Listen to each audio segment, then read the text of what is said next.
अहमद भाई देखो, मामा पापा मुझे शेल्टर छोड़ के चले गए हैं। कहते हैं वो कभी मुझे वापस लेने नहीं आएंगे।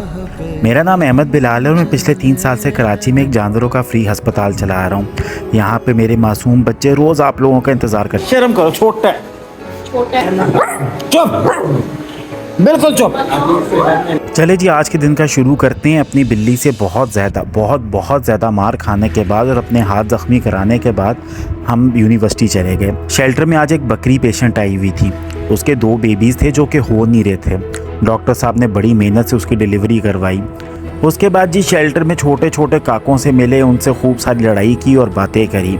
उसके बाद आज के पहले केस की तरफ चलते हैं। ये हमारे पास एक कैट आई हुई है जिसको जगह जगह से कीड़े खा गए हैं। इसका गोश्त गल रहा है। इसके ऊपर हम एक स्पेशल ट्यूब लगा रहे हैं जो कि इसको हील करने में मदद कर रही है। ट्यूब की कीमत 2000 रुपये है।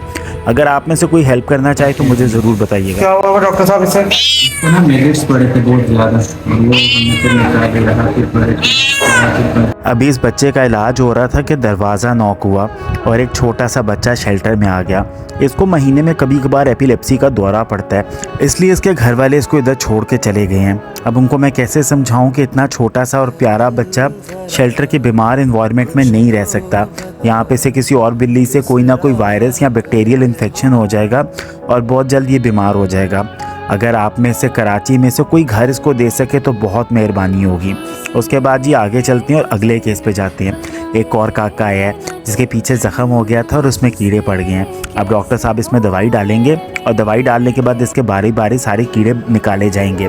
ये एक लंबा प्रोसीजर होता है और इस तरह के ज़ख्मों को हील होने में बहुत टाइम लगता है। इस ज़ख्म को हील होने में कई महीने लग जाएंगे। रोज़ इस बच्चे के ज़ख्म को साफ़ किया जाएगा, धोया जाएगा और एंटीबायोटिक के इसको इंजेक्शन लगाए जाएंगे। इसी तरीके से छोटा सा सिलसिला चलता जा रहा है और मेन हीरो तो आप लोग हैं जो इसी तरीके से मुझे प्यार करते जाते हैं। उसके बाद अगला प्रोसेस शुरू हुआ शेल्टर की सफाई का। इन बच्चों को इतना शरीफ मत समझें, इतना गंद मचाते हैं कि अगर आप एक दिन के लिए आएँ तो सर पकड़ के बैठ जाएं। आज शेल्टर साफ़ करके जाओ तो अगले दिन फिर गंद से भरा हुआ था। आज माइदा भी फुल काम में लगी हुई थी। आज तो वो सुपर वूमेन बनी हुई थी और पूरे शेल्टर की सफाई कर रही थी। हाथ में झाड़ू पकड़ा हुआ था और पूरे स्टाफ की शामत आई हुई थी। लोग अक्सर शेल्टर आते हैं और बड़े अजीबो गरीब किस्म का कमेंट पास करते हैं कि आपका तो शेल्टर बहुत गंदा था, यहाँ पे कैसे बच्चे थे। और उनकी बात बिल्कुल ठीक होती है, लेकिन मैं झूठ नहीं बोलता कि मेरा शेल्टर यहाँ अस्पताल कराची का सबसे बेहतर अस्पताल है।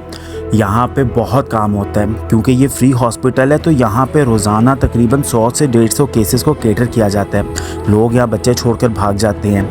इसके बावजूद कि हम लोग पूरी कोशिश कर लें, कभी भी चीज़ें पूरी नहीं हो पाती। अभी भी शेल्टर पे 2 सफाई वाले और 1 डॉक्टर की कमी है, लेकिन मेरे पास इतने पैसे नहीं कि मैं उनके मंथली सैलरी को अफोर्ड करने के पैसे ही नहीं हैं। ऑफिस से वापस आओ तो बहुत थके हुए होते हैं, लेकिन फिर भी ये सब कुछ करना पड़ता है। करता है ऐसे काम करें, लेकिन मेरे छोटे लाडलों के लिए सब कुछ करना पड़ता है। अल्लाह इनको बहुत ज़िंदगी दे और बहुत अच्छे घर ढूंढ दे। यहाँ पे रोज़ बड़ी हारों में हम छोटी जीत ढूंढते हैं। शायद किसी तरह अल्लाह पाक हम पे कोई मेहरबानी कर दे, एक छोटी सी जान फिर ज़िंदगी की तरफ वापस लौट जाए। दुआओं में याद रखिएगा और मेरे YouTube चैनल को ज़रूर सब्सक्राइब कर दीजिएगा। चलें जी, अब मुझे इजाज़त दें, मैं टिंकू से थोड़ी मार खा लूँ। उसने मेरा वॉलेट ख़राब किया था और मैंने उसको डांट दिया कि वॉलेट क्यों ख़राब किया।